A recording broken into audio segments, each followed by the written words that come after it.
What's going on, Jerome's undisclosed location? So had some time to kill on vacation. Finished up Quarterback, the documentary on Netflix, the docuseries rather, focusing on three quarterbacks: Kirk Cousins, and Kirk Cousins, and also Mahomes and Mariota in there.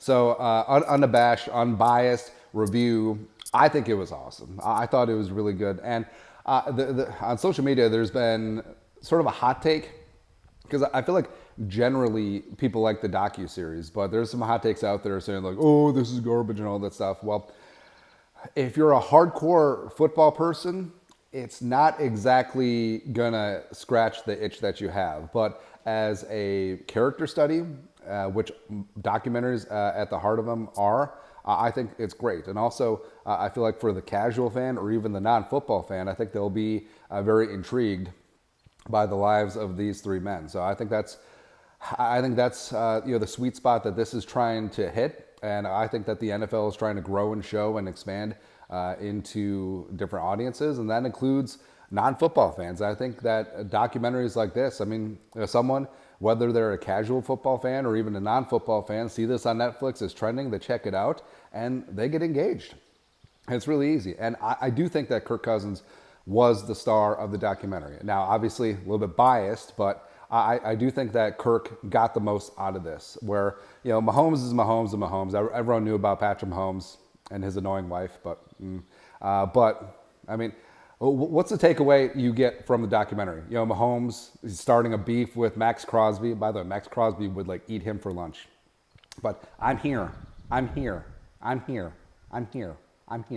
That whole thing. And the Mariota storyline, you kind of feel bad for Mariota, man, where I feel like I have this theory where there's some people who do not love football, but they do it because they don't know what else to do. And, they've been given the skill set, they've honed the skill set to make it a viable career path, but at the end of the day, they don't love the game. I think that's Marcus Mariota. And that whole debacle in Atlanta with this guy, Arthur Smith, him getting benched and, leaving the team. I mean, it was just a mess all the way around. So you feel bad about that. But, I mean, Kirk, so I've never been like a Kirk Cousins zealot or apologist. I've called a spade, when Kirk and his contract was a millstone around the Vikings' neck 2018, 2019, and he wasn't performing and he wasn't a leader. We called it out. But the turning point was the bye week 2020.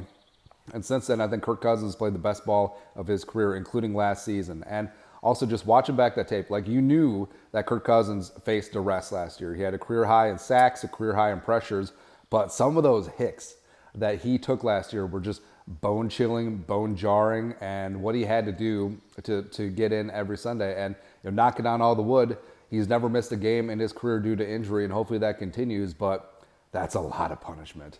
Like every single damn week. This offensive line absolutely did him a disservice, but the fact that he put up the numbers he did, the offense generated the points and the yardage that they did, and JJ almost had a 2K season, it's amazing. It's absolutely bat bleep insane, man. Also, it speaks to Kirk's character. Like everyone knew that Kirk was a good dude, right? A man of faith, a family man, all that stuff.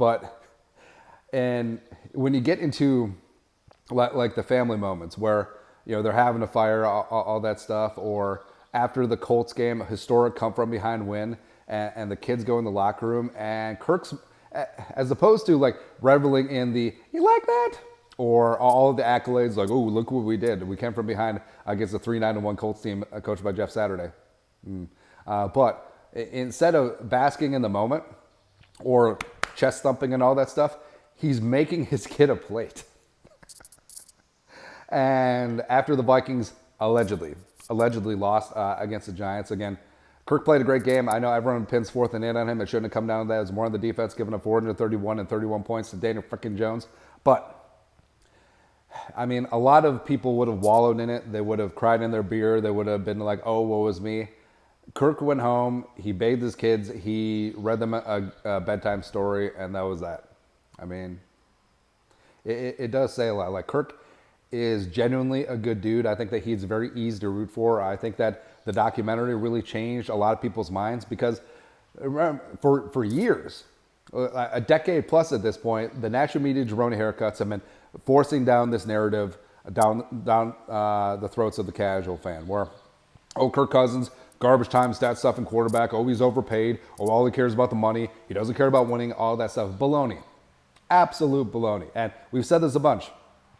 Dak Prescott, Derek Carr, Ryan Tannehill are who the media wants you to think that Kirk Cousins is. Now, Kirk ain't about that. Kirk is about team, and I think that he is dialed in and focused. I think that he has his best chance of his career to hoist that drum party one time, because the defense is going to be more aggressive. The offense certainly got better. The offensive line, everyone stay healthy and then we'll be okay. And also him mind melding with Kevin O'Connell in year 2.